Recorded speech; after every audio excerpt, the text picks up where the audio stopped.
Developing film may seem intimidating, difficult, or even scary, like goosebumps or someone texting you, "we need to talk," but not following up for hours. And Lomography has devved their own solution for making cooking up your 35mm film even easier.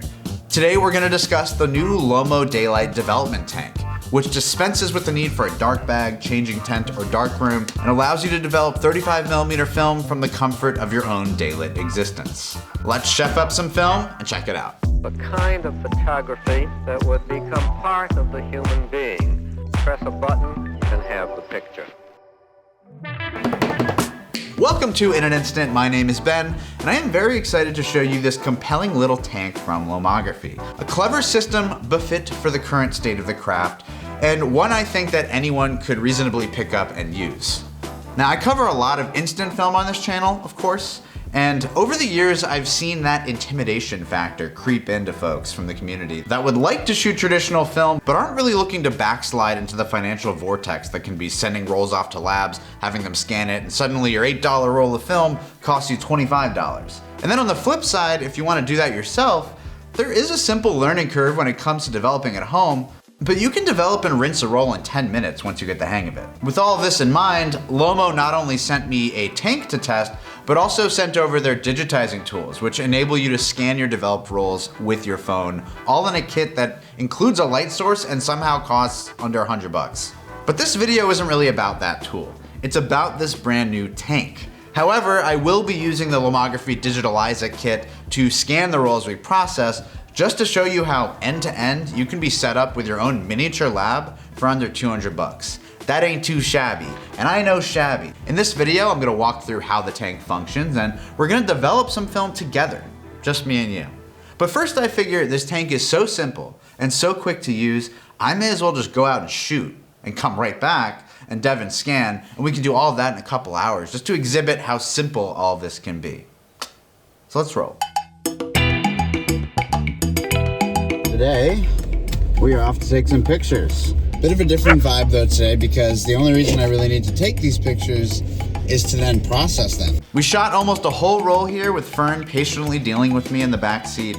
So now we can go back to the studio and cook it up.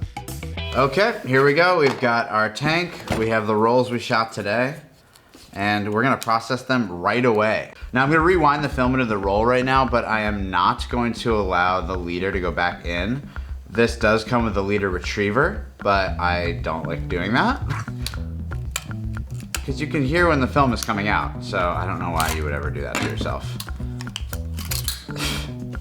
As you can see, the Lomo Lady Gray had a good time in this camera. But that's not a big deal because we have to snip it anyway, trim the corners. Here's your film leader retriever, which try not to use. Here's the tank and the crank. It's very cute, this system. I mean, I have to say, aesthetically, gorgeous object. Okay, so we have our lid, we have our inner chamber. Now, I only really sat through the instructions of how to do this once. But I think it is that easy that I should be able to do this on my first go. So you take out the inner chamber, which is where we're going to place our film cartridge. And we are gonna feed the leader a little bit through there. Close that. Only a tiny bit of that leader sticking out. First you wanna put your reel back together. This is all familiar if you've done this before, but if not, the design makes sense. Where things are supposed to slot in kind of just makes sense, which is extremely nice because even if I hadn't really read the instructions, I could kind of, just by handling it, eventually figure out what to do. So now we're gonna place our film into this inner chamber. And this is part of the daylight aspect of this, is that at no point did I have to go into a bag or go into the dark. So now we are going to follow the instructions that are on the inner chamber. This is very helpful, just having a 1, 2, 3 right here. So we're going to lock it, 2, load it. So that means we're going to now deposit the film from inside the canister into the reel. And you can see it's working because this little guy here, which is linked to the canister, is rotating. So that's always just a good feeling.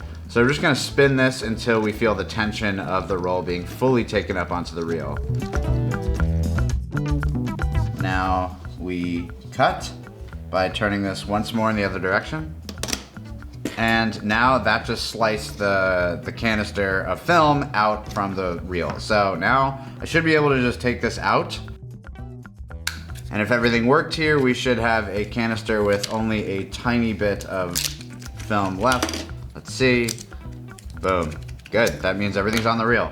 Okay, so now at this point we can process. That's kind of exciting. We no longer need this inner chamber, and this inner chamber is so nice, I wouldn't want to get chemistry on it, so I'm honestly glad it's not involved in this part of the process. All right, the tank is asking for 350 milliliters. I'm using Cinestill DF96 for this. I wanted to make this, like I said, as easy as possible for people to sort of jump into. And this is the easiest developer to start with by far because it's a dev and fix combo. Ow, ow. Strong static shock. I didn't like that. You could call this like dev for dummies if you wanted to. It's really hard to screw up this stuff, and you only need one bath. So in the sort of spirit of the you shot it, dev it as quickly as possible, I kind of thought, why not use DF96? Okay, I'm gonna measure this instead of just pouring it to the line. All right, I'm about to place the developer in. There's a couple ways to agitate once the developer is in there. So the way I'm gonna do it is continuous agitation, where I'm actually inverting the entire unit. In order to do that, you need to seal it down with this bracket, but you also want to get the chemistry moving right away. So I've never done it with a bracket before, so I'm kind of curious how quickly this all is going to happen. So not to put stress on myself, but let's try to do it as quickly as possible. Okay, so the chemistry is going in. We are filled. We are sealing. We are right now, it's already taking a little too long for my liking. 30 seconds to start us off. It's kind of an interesting tank to invert. This tank is so nice, honestly. It's nicer looking than Patterson tanks. It feels a little thicker, I don't know. This clasp is fighting for its life though. Give your container a little tap, tap, tappy. That'll help get out any bubbles, air bubbles. I'm trying to freaking fix this thing. I love that the instructions are like all written on the tank itself. This really does feel like a For Dummies product. Not to bring up the For Dummies franchise again, which I might be dating myself, which I try not to do. I try to date only my wife. If you are looking to jump into this and you are interested in DF96, you might be wondering, why don't people use this for everything if it's so easy to use and it's just developer and a fixer all in one? The reason for that is you can't control the development process that easily.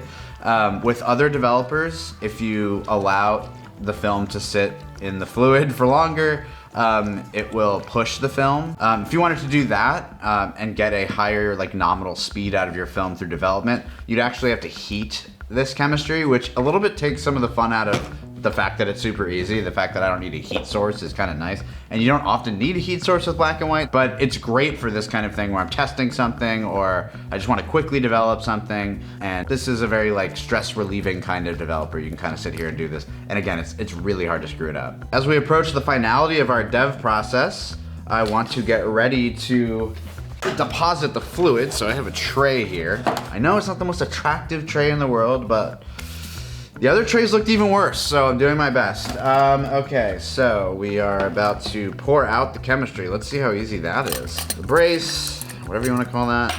All right, time to pour out our holly jolly chemistry. Another note about DF96, this chemistry can be reused like I think 30 rolls or something. So now we want to rinse this as quickly as possible, because uneven development can occur if you just let that sit for any longer than a second. Now I am gonna manually agitate using the interior chamber because I'm just trying to get a quick rinse going. If you do this over a sink, you will not need this many receptacles. It pours out pretty easily, I will say. I mean, this is a pretty wide mouthed. Show you a wide mouth. I'm just kidding. This process is perhaps suddenly looking much messier than it did a second ago, but yeah, if you did this over a sink or something, this wouldn't be so, you wouldn't need so many accoutrements. Just a little agitation here. I mean, I've never agitated with this thing before to rinse film, but, so I'm not really sure how many rinse cycles I gotta do here.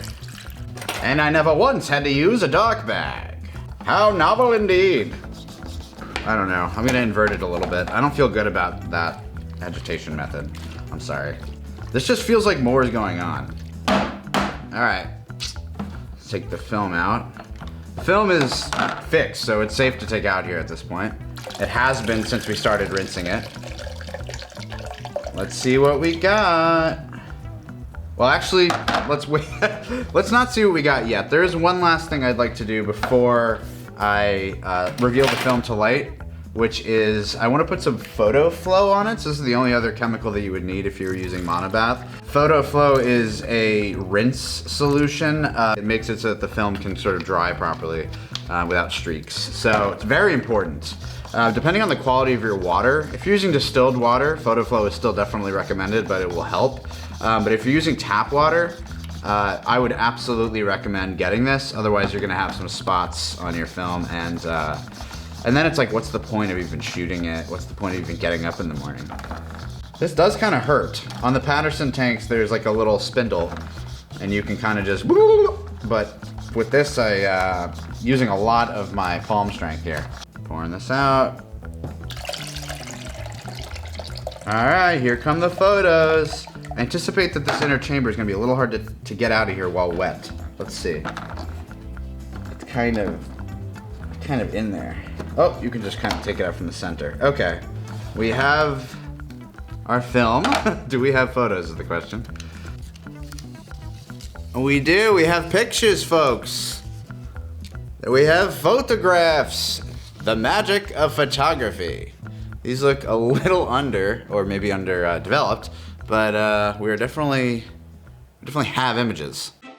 The roll from the Leica CL looks good, evenly developed, though not very dense, likely the result of the Lady Gray film itself and perhaps the Cinestill developer not being well suited for it. Sadly, the second go around with the Lomo tank did not go as well. The Lomo Lady Gray film has such a thin base that the sprocket mechanism which pulls the film into the internal reel kept tearing the sprockets. So when I took the canister back out, there was still plenty of film left inside with no way to know how much, if any, film had made its way into the reels. I reinserted it and subsequently the tank took up half the roll onto the previous film that was loaded, so the strips loaded on top of each other and resulted in just a chemical mess on the film. Now you may say, Sir Benny Baggs, how could you call this an easy solution? You've developed thousands of rolls in your life and you can't even dev 2 in the Lomo tank without blanking one. What kind of hack job is this? And I'll stop you right there. I'll put a stop to that kind of talk. Yes, this was unfortunate to have happen on the second roll of testing this thing while I'm filming it and all that. But is this the tank's fault?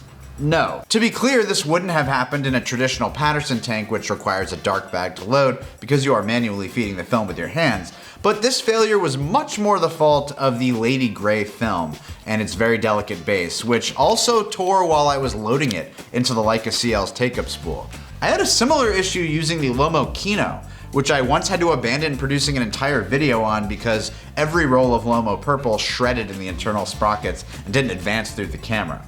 This is all to say that if you're using pretty much any other film, this tank should work just fine. But I would not use it with Lomo Purple, Lomo Lady Gray, Fomapan films. And beyond that, films I typically work with, like Kodak color stocks, Ilford stuff, Lomo 100 to 800, would not encounter this issue. But definitely something to keep in mind out for why do we make videos testing products? To test them. Now I've ascertained this information, and hopefully that helps you. All that being said, I would say, yeah, the use of this tank is pretty hassle-free. I watched one video on how to do it yesterday, and with that base layer of foggy knowledge and with the instructions written on the damn thing, it's pretty intuitive to use. In fact, I found it to be extremely similar to how Polaroid 35mm film used to work, with a plastic processor unit that you load the film into in the daylight and then close and crank. The Lomo is almost as easy if it weren't for the chemistry necessary, that pesky chemistry. The only inherent flaw with this whole thing is that you can only do one roll at a time. I usually like to bank at least 2 rolls before I process film, especially because in the scanning portion of the experience, I'd rather be ready to like rip a bunch of film at once, a lot of scans at once, when I have everything set up and calibrated. And you might wonder if this kind of thing would be possible for 120 film, and the answer is no. 120 cannot be taken up by a reel without first separating the film from its backing paper, which you cannot do in the daylight. There might be a way to do it with 110 film, which Lomo is the sole champion of, And while it wouldn't work as neatly as this, I think there could be a way to configure the leader tab being pulled from the cartridge directly into a reel system. It wouldn't be like as perfectly well suited as this, but I think it could be done. The Lomo Daylight tank costs $80 USD, which is twice as much as a Patterson tank that can handle 2 reels. But for a new specialty kind of product like this that helps people get into developing at home, it's a decent price. The scanning was super interesting as someone who has never touched a phone scanner solution. The phone stand configuration sadly did not work well for the phone I have, the iPhone 15 Pro Max, as the phone holder bracket could not get high enough from the film plane to achieve the minimum focusing distance of the 1x and 2x cameras, with the only option being macro mode, which is extremely bad quality on the iPhone 15 and completely unsuitable for film scanning. I ended up using the base portion of the rig to DSLR scan, and that worked perfectly fine. For the built-in light source alone, this thing is worth the cost, even if you can't use the included riser with your phone. Well, we have images. We shot them and dev'd them and scanned them all in a day, and I think we're all better people for it. Except maybe Fern, who's not a person, and it actually is a dog, and seemed to be bored of the entire experience. Thank you for watching In an Instant. Go ahead and pour some chemistry all over that subscribe button, and you've made a mess of that subscribe button, but it would be ideal if you pressed it and subscribed afterwards. Stay tuned for more reviews, breakdowns, guides, and all things instant.